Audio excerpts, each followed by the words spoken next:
sometimes you need to recognize that the problem you're trying to solve is broken.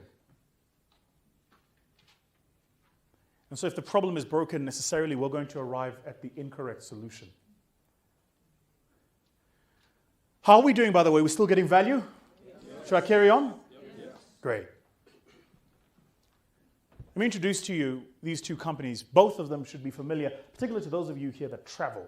McDonald's and Shake Shack. If you think about the McDonald's business, when was it built? Watch the movie The Founder. When was McDonald's built? 50s and 60s. What was happening in that era? Mass production, efficiency. Do you get it now? If you find organizations that were started at that time, you will notice that they generally tend to be driven by mass production and efficiency.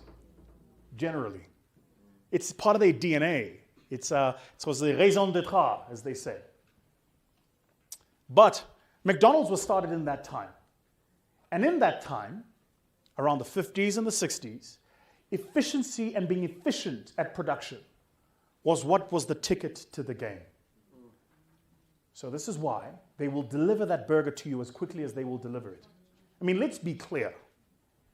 You don't go to McDonald's for a culinary experience. The world's largest fast food company doesn't sell real food. A McDonald's burger is so fake I could fax it to you. You would print the fax, shred it, and consume it. It would have the same nutritional value. Did you know that McDonald's is the only company in the world that has a license from Coca-Cola to sell fake Coca-Cola? Did you know this? Hands up if you knew this. Yeah, McDonald's is the only company in the world that has a license from Coca-Cola to sell fake Coca-Cola.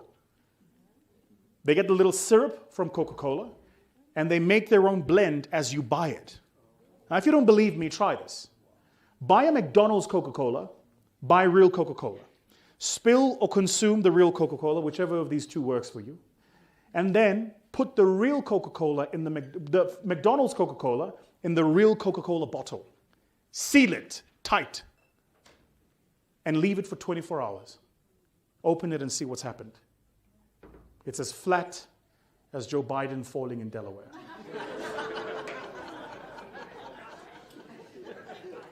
Sorry, I couldn't resist. When I was preparing for this last night, I was like, I need to find a place for this joke. Where am I going to put this joke? So we've done Donald, now we've done Biden. So, they're the largest fast food company in the world. Their burgers are not great culinary experiences. Their Coke is not real. What do they sell? They sell efficiency. They sell the fact that the food is fast, right? So what do you think happens when a competitor says, actually, you can make a good quality product, understanding customer insights for the modern day? Because in the modern day, we here today, consumers and shoppers, go to the shop and actually check on the carton the nutritional value of the stuff we're buying. In the modern day, we here are buying supplementary products. In the modern day, if you're ill, you're not going to the doctor. You've got your own pharmacy in your house. You're self-diagnosing using Google. In the modern day, you're buying Herbalife products.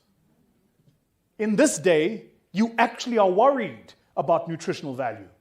In that day, the food can't just be fast food anymore.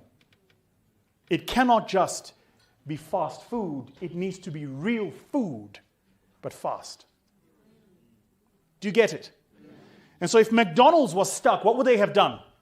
They would have opened more stores. They would have made their burgers quicker. They would have made their Cokes cheaper. They were smart enough to know that neither of these three things would work. What they did do was they created the new McDonald's franchise. For those of you who travel in Europe, you'll see it with a little green banner. That serves good quality, real food. So sometimes the solution is predicated by how we think and understand the problem. Can you help me now and jump forward now that I've covered this? Sometimes the solution is predicated by how we think and understand the problem set that we're solving. Think and understand the problem set that you're solving. So here's a question for you that I'd like for you to make a note for yourself. Here's the question. What problem are you solving? Who told you that that was the real problem? What problem are you solving? And who told you that that was the real problem? Who told you that that was the real problem?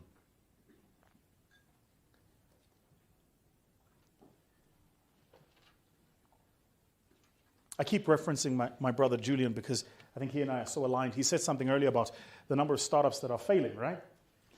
I think actually that what really happens in that experiment you were talking about is startup founders are figuring out that the problem they were solving is not the problem to be solved. That's actually really, if you think, that's all innovation is, isn't it? Innovation is the presumption of a problem, seeking a solution to it, and then figuring out that that's not the real problem. And so you keep asking the question, what is the problem, until you find it? Until you actually find it. What is the problem that you're solving? A lot of the clients that we work with here in Dubai are startups, are entrepreneurs that come, they have a solo entrepreneur type of company, 1 to 3 employees, some of them 3 to 5.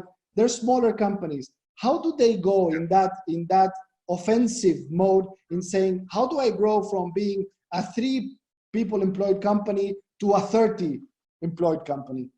So that's a great question. And I think there's a couple of points to make there. First, not every industry is geared for number of employee growth. So that's a phenomenal question, Lorenzo. You and I were having the conversation the other day. Be clear on what you need to measure. What's your measure of success? Because if I run a 3-man operation that does $3 million a year, and I grow it from that to a 3-man operation that does $10 million a year, then maybe the number of $1 million we make is the measure of success, not the number of employees we have.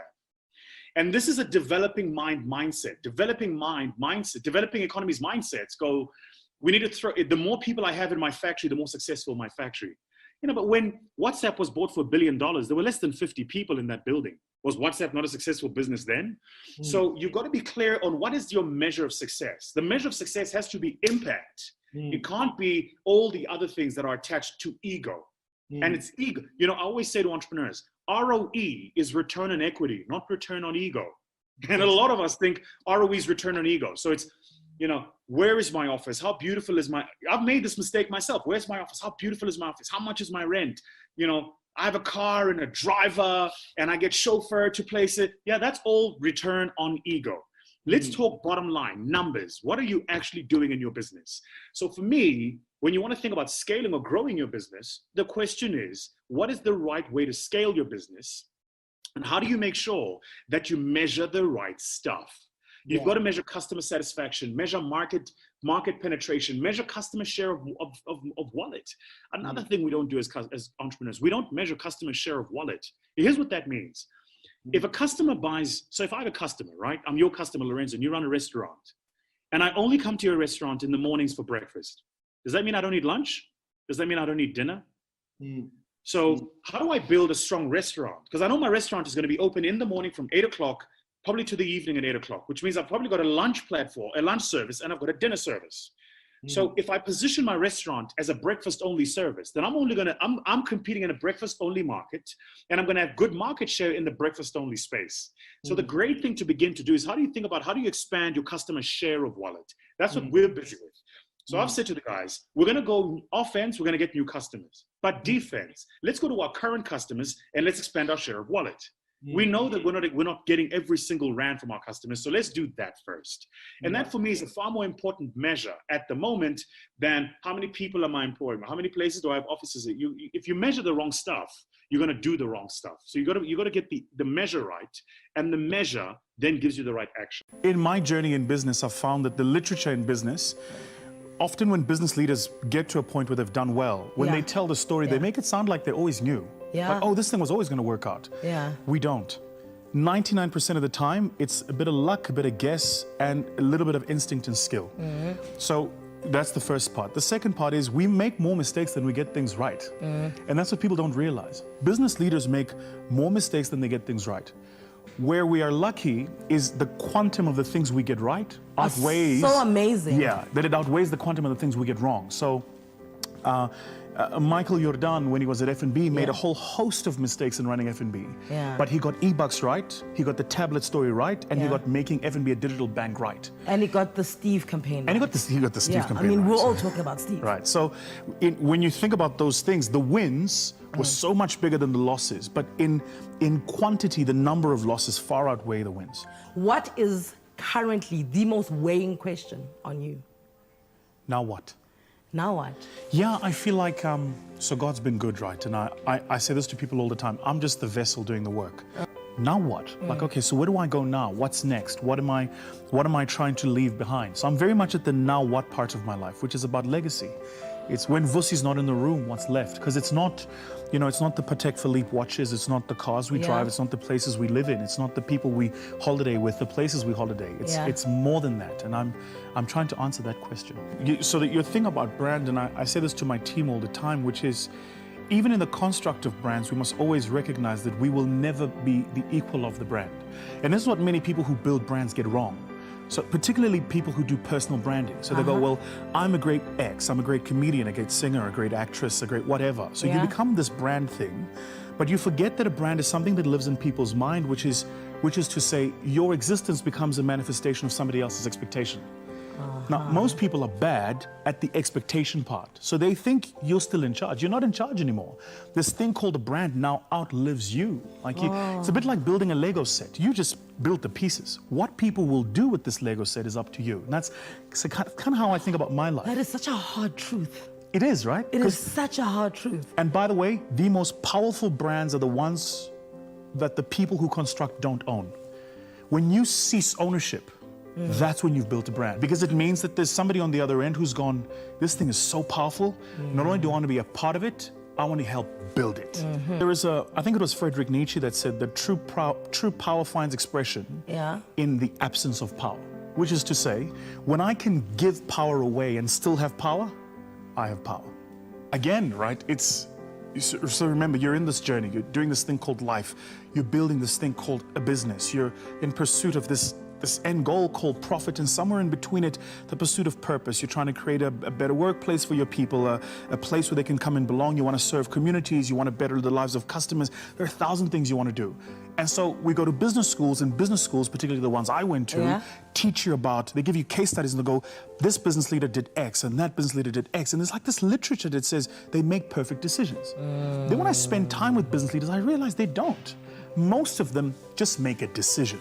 Yeah. And they're comfortable in the knowledge that decisions are meta by their nature, which is to say, I'm going to get on the freeway and just go from one place, I'm going to another. Yeah. In my head, I kind of have a path of how I'm going to get there. But if on the way there's traffic, I'm going to change the route. If I hit a pothole, I'll stop and fix.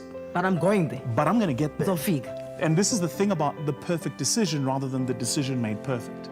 The decision made perfect builds into it the assumption and the knowledge that I'm going to get things wrong. And I'm comfortable with getting things wrong. Because it's when you think you have to make perfect decisions that you get into the most dangerous thing leaders do.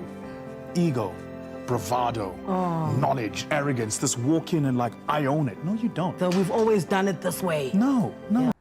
Who gets paid first in the business? The supplier. Would you agree? Because the supplier makes the stuff, right? So the suppliers get paid first. Then who gets paid? Employees. Those bastards. That's a joke. I've got great employees. I don't know about you guys. I've got great people. Hashtag. Okay? Employees, the landlord, everybody gets paid next, right? Then who gets paid? The bank. And then the government. And then you.